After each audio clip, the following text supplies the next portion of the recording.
This blog entry is actually going to be kind of short and simple and to the point. And that's not always how I roll. So, yay. So I've been just thinking about, and I've been writing about this too quite a bit about the writing itself in the books. And something that we were discussing in one of the groups that I'm part of was this whole insane like I don't know what it is, like this fandom, this like movement. It's like a wave. It's like Beatles mania or something that's surrounding Sarah J. Maas's books. Well, in particular, her Court of Thorns and Roses series and Throne of Glass, but it's specifically ACOTAR. People use the acronym because, and when you use the acronym, you know you're a super fan. A super fan. I myself, I'm a super fan. And I'm going to make another podcast about that, or I guess a blog entry this is, at some point in time. But this is, I digress. But that discussion led me into thinking about the language I use in my own books because we can tend to just, what would you call it? Like just poo-poo certain genres, certain opinions, certain ways of thinking about and expressing, literature. And some, we categorize literature into, well, like categories of paperback fiction or, smutty, fairy smut, I guess some people are calling Sarah J. Maas's stuff. And literature, right? Like the classics, or people who are writing in that way of, wanting to explore metaphor and all the beauty of life and using lyrical language or even sparse language that is very highly crafted. And more of the focus goes on the craft and the depth of the characters and the story, as opposed to like paperback fiction that's mostly plot based and takes you on a ride and you get some entertainment and then you forget about it and it doesn't really make an impact for the rest of your life. So, yeah, there are divisions, but I'm finding more and more value in those books or those pieces of art or even the shows like that are not claiming to be literature. They just say, "Hey man, come on in, have fun." And they are impacting me because of what they are, because I'm going in and having fun, because I'm able to just let go of the seriousness. And then being able to let go of the seriousness allows me to absorb some kind of seriousness, right? Like, for me to say, well, this is not a representation of healthy sexual intimacy.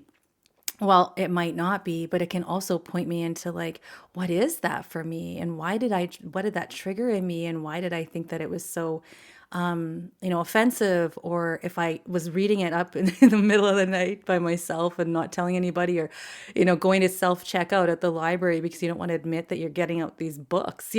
So there's all this shame about the literature or the, fiction, like the paperbacks, the written word that we are taking in. And then also this whole fandom and this whole movement for all these women to read, Sarah J. Maas's books actually is really very telling because of the strong characters and all the things that go on in it. But I think, almost like a massive like liberation of those exiled parts of us that just wants to be like, in this passionate, like full on, everybody is powerful in this relationship. Like, I don't know. I mean, some people might do a lot more analysis of those books, like deeper, like daddy issues or, being like, demonstrative and things like that. But I think that there's lots to be had about that. There's a lot of exploration, regardless of how your response was to the books. There, you have a response, and I think that that's what literature does. So when I'm writing my books, I'm actually addressing all of those things, like even tongue in cheek. Sometimes I actually go into scenes that get a little bit like, pushing the edge of how people are going to feel when they're reading them. They explore every single shade and hue of human emotion. And my goal is to do that without judgment. And if there is judgment, it comes by way of a character. And then we're able to see if we identify with that or not. So I'm really enjoying that. And my dance, I'm dancing with these stories. And sometimes it's poetic, and sometimes it's really simple, and sometimes it's lyrical and drawn out, and sometimes I just play, like I want to reclaim the cliche. I want to, like find new meaning in words that would seem to be meaningless. It can seem like it's meaningless at times and for entertainment only, but at the same time, it's actually full of meaning, because it's so very telling about what our responses are to it, or even our reactions. So I play with it. Yeah. And some of my characters are even named very serious, names that are after, mythological people or creatures or whatever, creations. I don't know. I'm losing my words. But, and some of them, have names that really mean nothing. Like it doesn't matter. It sounded cool, and so it's like all these little, things are up for interpretation, and some of them were premeditated, and some of them I'll have no idea how they impact the reader, and some of them I've intended something and something else entirely comes of it, and that's the beauty of the writer-reader relationship. So again, like I love to think of my books as being multilingual. I love to think of my books as being mixed metaphors, right? And really like a metaphor or a story, a character like arc, things, all those things, they look all different, have different flavors, but they're really always just layers of the same thing. They're all layers leading back to all of these, truths that, there aren't very many truths. There are many ways to look at that and to experience it, but there aren't very many, things that are just like true with a capital T. Okay, so that was the end of the first, like the little bit I did it on this topic. And for some reason, it feels like it just got cut off. So here I am, after reviewing it, thinking I better finish up or wrap it up a little bit. I'm not sure if I just kind of went off, trailed off into some kind of pasture that I cut off at the end that was nonsensical, and that's entirely possible. But what I want to say about truth, this is the last thing I'd like to say, and then I am going to wrap this up actually, because I think it's complete.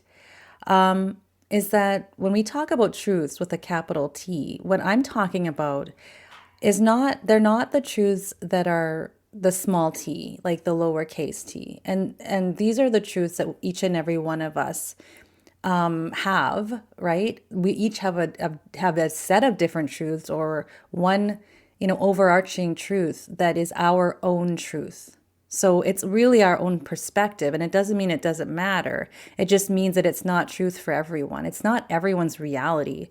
And, I think that most of us don't really realize that, or not most of us, but sometimes we just really don't. Like we think there's one correct truth, or we think that, our truth is the only one that is correct, or the only one that actually exists. We all have the same truth, but we act differently, because we have different personalities. But I actually would challenge that and say that everyone's perspective is their own truth.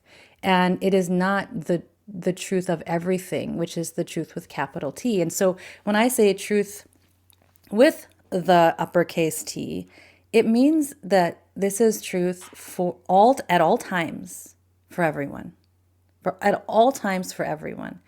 And so you can see how there are very few of those, but fundamental ones. And I kind of go through a little bit of that when I talk about character and relationship in one of my other either blog posts or writing from the Edge of the Veil podcast. And so, in relationship and stuff like that, I kind of go through a little bit of that concept of love, and how love is actually a truth with a capital L. And I don't mean the lowercase l that we sometimes misinterpret, or it's not the totality of what the meaning of love actually is. And maybe we'll get into that a little deeper in another podcast or a blog post. But for now, we're going to hit pause on that conversation. But you can see how there are a few capital T truths, and many infinite small t truths.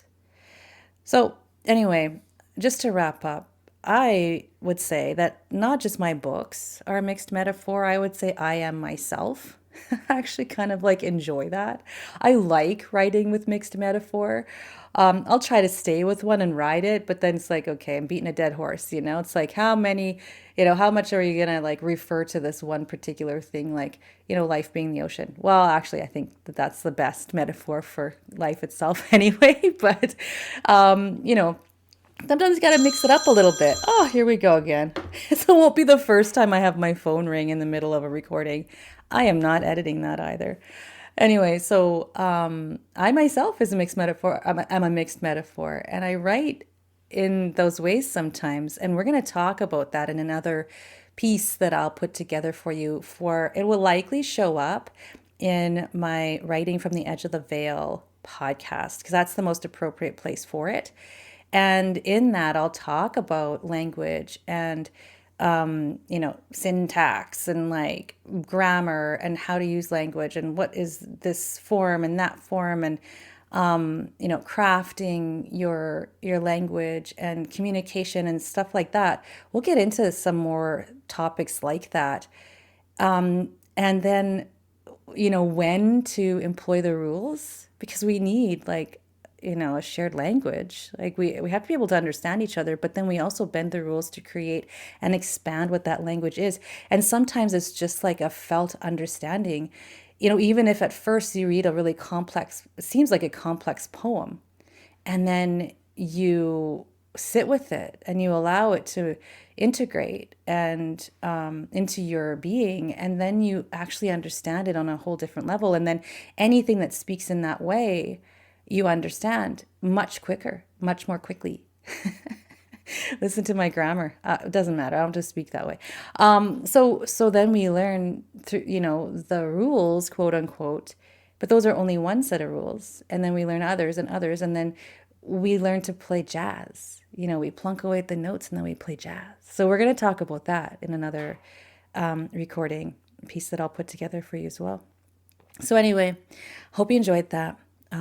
Hopefully I didn't miss anything that I was trying to say and cut off, but that's okay. It'll circle back. And just to close out, thank you for playing.